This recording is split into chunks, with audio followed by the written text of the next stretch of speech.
ದಿನೇ ದಿನೇ ಲೋಕಸಭಾ ಚುನಾವಣೆ ರಂಗೇರ್ತಾ ಇದೆ. ಅದರಲ್ಲಿ ಪ್ರಮುಖವಾಗಿ ಬೆಂಗಳೂರು ಉತ್ತರ ಲೋಕಸಭಾ ಕ್ಷೇತ್ರ ಈ ಬಾರಿ ಸಾಕಷ್ಟು ಪೈಪೋಟಿಯಿಂದ ಕೂಡಿದೆ. ಯಾಕಂದರೆ ಮಾಜಿ ಪ್ರಧಾನಿ ದೇವೇಗೌಡರ ಹೆಸರು ಈ ಕ್ಷೇತ್ರದಲ್ಲಿ ಸ್ಪರ್ಧೆ ಮಾಡ್ತಾರೆ ಅನ್ನೋದು ಮಾತು ಕೇಳಿಬರ್ತಾ ಇದೆ. ಹಾಗೆ ಮಾಜಿ ಮುಖ್ಯಮಂತ್ರಿ ಡಿ.ವಿ. ಸದಾನಂದಗೌಡರು BJP ಪರವಾಗಿ ಅಭ್ಯರ್ಥಿಯಾಗಿ ಈ ಕ್ಷೇತ್ರದಲ್ಲಿ ನಿಲ್ತಾರೆ. ಹಾಗಾಗಿ ಈ ಬಾರಿ ಈ ಕ್ಷೇತ್ರ ಭಾರಿ ಟೈಟ್ ಫೈಟಿಂದ ಕೂಡಿರುತ್ತೆ ಅನ್ನೋ ಮಾತು ಕೇಳಿಬರ್ತದೆ. ನಮ್ಮ ಜೊತೆ ಈಗ ಸಾಕಷ್ಟು ಅಂದರೆ KR ಪುರಂ ವಿಧಾನಸಭಾ ಕ್ಷೇತ್ರದ ಜನರಿದ್ದಾರೆ, ಅವರನ್ನೇ ಕೇಳೋಣ ಅವ್ರು ಯಾವ ರೀತಿ ಪ್ರತಿಕ್ರಿಯೆಯನ್ನು ನೀಡ್ತಾರೆ ಅಂತ. ನಾವು ಸದಾನಂದ ಗೌಡ್ರೆ ಇರಬೇಕಂತ ನಾವು ಹೇಳ್ತೀವಿ. ಮೋದಿಗೆ ಸಪೋರ್ಟ್ ಇರ್ತದೆ, ಮೋದಿ ಬರಬೇಕಂತ ನಮ್ಮ ಆಸೆ. ಯಾಕೆ ದೇವೇಗೌಡರು ಬರಬಾರ್ದು ಅಂತ? ದೇವೇಗೌಡ ಮಿಶ್ರ ಪಕ್ಷ ಇಲ್ಲಿ ಕರ್ನಾಟಕದಲ್ಲಿ ಆದಂಗೆ ಕಿತ್ತಾಡ್ಕೊಂಡು ಆಗ್ತದೆ. ಒಂದು ಸರ್ಕಾರಕ್ಕೆ ಓಟ್ ಕೊಡಬೇಕು, ಅದರಿಂದ ಸದಾನಂದ ಗೌಡನಿಗೆ ಹಾಕ್ತೀವಿ. ಅಂದರೆ ನೀವು ಡಿ.ವಿ. ಸದಾನಂದ ನೋಡಿ ಓಟ್ ಕೊಡ್ತಿಲ್ಲ, ಮೋದಿ ನೋಡಿ ಓಟ್ ಕೊಡ್ತಾ? ಮೋದಿ ಸದಾನಂದ ಗೌಡ ಇಬ್ಬರು ಒಂದೇ ಪಕ್ಷ ಆಗೋರಿಗೆ ಒಂದು ಸರ್ಕಾರ ಬೇಕು, ನಾವು ಸದಾನಂದ ಗೌಡನಿಗೆ ಓಟ್ ಹಾಕ್ತೀವಿ. ಯಾಕೆ ಈಗ ಆಲ್ರೆಡಿ ಹಾಲಿ MP ಆಗಿರುವಂಥದ್ದು ಡಿ.ವಿ. ಸದಾನಂದ ಗೌಡರು, ಯಾಕೆ ಅವ್ರಿಗೆ ಕೊಡ್ತೀರಾ? ಅವರು ಒಂದ್ಸಲ ಗೆದ್ದವ್ರೆ, ಈ ಸಲ ಗೆಲ್ಸಿ ಕಳ್ಸೋಣ ಅಂತ.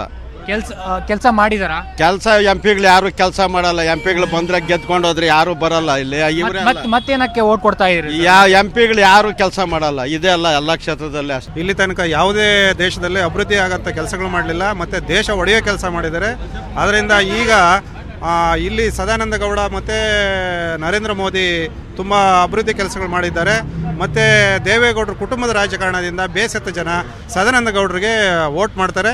ಸದಾನಂದ ಗೌಡರು ಹೆಚ್ಚು ಮತದಿಂದ ಹಂಗಾರೆ ದೇವೇಗೌಡರು ಬೇಡ ಅಂತೀರಾ? ಇಲ್ಲಿ ದೇವೇಗೌಡರು ಬರಲಿ, ಆದರೆ ಎಲ್ಲಿ ಅವರು ಕ್ಷೇತ್ರ ಇರ್ತದೆ ಅಲ್ಲಿ ನಿಲ್ಲಬೇಕು. ಅವ್ರ ಕ್ಷೇತ್ರ ಅಲ್ಲದೆ ಇರೋಂಥ ಜಾಗದಲ್ಲಿ ಬಂದು ಇವರು ಎಲ್ಲಂದ್ರೆ ಅಲ್ಲಿ ರಾಜಕಾರಣ. ಸರ್, ಈಗ ದೇವೇಗೌಡರು ನೀವು ಮಾಜಿ ಪ್ರಧಾನಿಗಳು, ನಿಮ್ಮ ಕ್ಷೇತ್ರ ಘನತೆ ಹೆಚ್ಚಲ್ವಾ ಅಂತ? ಘನತೆ ಹೆಚ್ಚು ಅನ್ನೋದಕ್ಕಿಂತ ಈ ಕ್ಷೇತ್ರದಲ್ಲಿ ಇಲ್ಲಿ ಸದಾನಂದ ಗೌಡರು ಅಭಿವೃದ್ಧಿ ಮಾಡಿದ್ದಾರೆ. ಏನೇನು ಮಾಡಿದ್ದಾರೆ ಸರ್?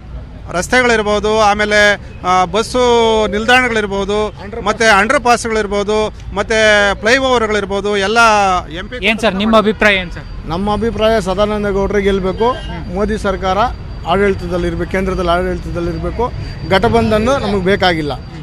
ಅಂದರೆ ದೇವೇಗೌಡರನ್ನ ನೀವು ನಿರಾಕರಣೆ ಮಾಡ್ತಾ ಇದ್ದೀರಾ?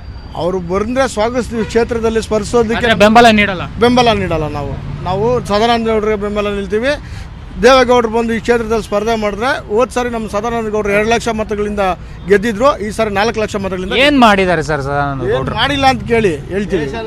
ದೇಶ ರಕ್ಷಣೆ ಮಾಡ್ತಾ ಇದ್ದಾರೆ, ನಮ್ಮ ಕ್ಷೇತ್ರನ ಅಭಿವೃದ್ಧಿ ಮಾಡಿದ್ದಾರೆ. ಭದ್ರತೆ ಬಗ್ಗೆ ನಾವು ಸ್ವಲ್ಪ ಯೋಚನೆ ಮಾಡಿದಾಗ ಮೋದಿ ಅವರು ತೆಗೆದುಕೊಂಡಂಥ ನಿರ್ಧಾರಗಳಾಗಿರ್ಬೋದು, ಒಂದು ಸರ್ಜಿಕಲ್ ಸ್ಟ್ರೈಕು, ಇಲ್ಲಾಂದರೆ ಅಭಿನಂದನ್ ಅವರ ಬಿಡುಗಡೆ ಆಗಿರ್ಬೋದು, ನಿರ್ಧಾರಗಳಿಂದ ಸಾಕಷ್ಟು ಜನ, ನಾನೇ ಅಲ್ಲ ಸಾಕಷ್ಟು ಜನ ಫಿದಾ ಆಗಿದ್ದಾರೆ.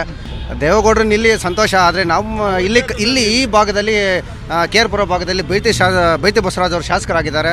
ಅವರು ಕಾಂಗ್ರೆಸ್ ಸರ್ಕಾರ ನಡೀತಾ ಇದೆ, ಅವರು ಉತ್ತಮವಾದ ಆಡಳಿತವನ್ನು ಕೊಡ್ತಾ ಇದ್ರು ಸಹ ಇಲ್ಲಿ ಎಲ್ಲೋ ಒಂದು ಕಡೆ ಜನ ಮನಸ್ಸಲ್ಲಿ ಏನಿದೆ ಅಂದರೆ ಮೋದಿ ಕಡೆ ಇದೆ. ಎಲ್ಲರೂ ಮೋದಿ ಕಡೆ ಅಭಿಪ್ರಾಯ ವ್ಯಕ್ತಪಡಿಸ್ತಾ ಇದ್ದರಿಂದ ಎಲ್ಲರೂ ಮೋದಿ ಕಡೆ ಫಿದಾ ಆಗಿದೆ. ಸರ್ ನಿಮ್ಮ ಅಭಿಪ್ರಾಯ ಏನು ಸರ್? ದೇವೇಗೌಡರು ಬರ್ತಾರೆ ಅನ್ನೋ ಮಾಹಿತಿ ಇದೆ. ದೇವೇಗೌಡರಲ್ಲ, ಇಡೀ ರಾಜ್ಯನ ಸ್ಟೇಟ್ನ ರಾಷ್ಟ್ರನ ಕಾಪಾಡ್ತಾ ಇರೋಂಥ ಮೋದಿಗೆ ಜೈ, BJPಗೆ ಜೈ.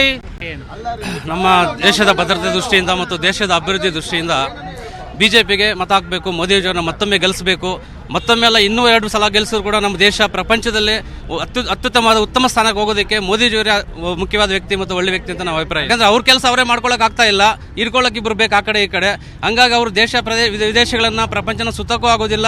ಸುಮ್ಮನೆ ಅದಕ್ಕೋಸ್ಕರ ತಮ್ಮ ಒಂದು ನಿದ್ದೆಯನ್ನು ಸಹ ಮಾಡದೆ 24 ಗಂಟೆ ಕೂಡ ಕೆಲಸ ಮಾಡ್ತಕ್ಕಂಥ ಮೋದಿಜಿಯವರಿಗೆ ಅವಕಾಶ ಕೊಟ್ಟರೆ ಇನ್ನೂ ನಮ್ಮ ದೇಶ ಪ್ರಪಂಚದಲ್ಲೇ ಪ್ರಖ್ಯಾತಿ ಆಗೋದಕ್ಕೆ 2ನೇ ಮಾತಿಲ್ಲ ಅನ್ನೋದು ನಮ್ಮ ಅಭಿಪ್ರಾಯ ಆಗಿದೆ. ನಿಮ್ಮ ಅಭಿಪ್ರಾಯ ಏನು? ಇವತ್ತು ಮೋದಿಜಿಯವ್ರ ಹಿಂದೆ ಯುವಕರಿದ್ದಾರೆ, ಯುವಕರು ಕೂಡ ಒಲವು ತೋರಿಸ್ತಿದ್ದಾರೆ. ಅವ್ರ ಹಿಂದೆ ಒಂದು ದೊಡ್ಡ ಸೈನ್ಯ ಇದೆ ಯುವಕರದು. ಹಂಗಾಗಿ ಈ ಸರಿ ಬರೋದೇ ಮೋದಿಜಿಯವರು. ನಮ್ಮ KR ಪುರಂ ಕ್ಷೇತ್ರದಲ್ಲಿ ದೇವೇಗೌಡರ ಅಲೆ ಏನೂ ಇಲ್ಲ. ಯಾಕೆ ಸರ್ ಈಗಾಗಲೇ ಮಾಜಿ ಪ್ರಧಾನಿಗಳು ನಿಮ್ಮ ಕ್ಷೇತ್ರಕ್ಕೆ ಬಂದರೆ ಘನತೆ ಹೆಚ್ಚಾಗುತ್ತೆ, ಯಾಕೆ ಬೇಡ ಅಂತೀರಿ? ನೋಡಿ ಸರ್, ಇವಾಗ ಮಾಜಿ ಪ್ರಧಾನಿಗಳದ್ದು ಇಂಪಾರ್ಟೆಂಟ್ ಅಲ್ಲ.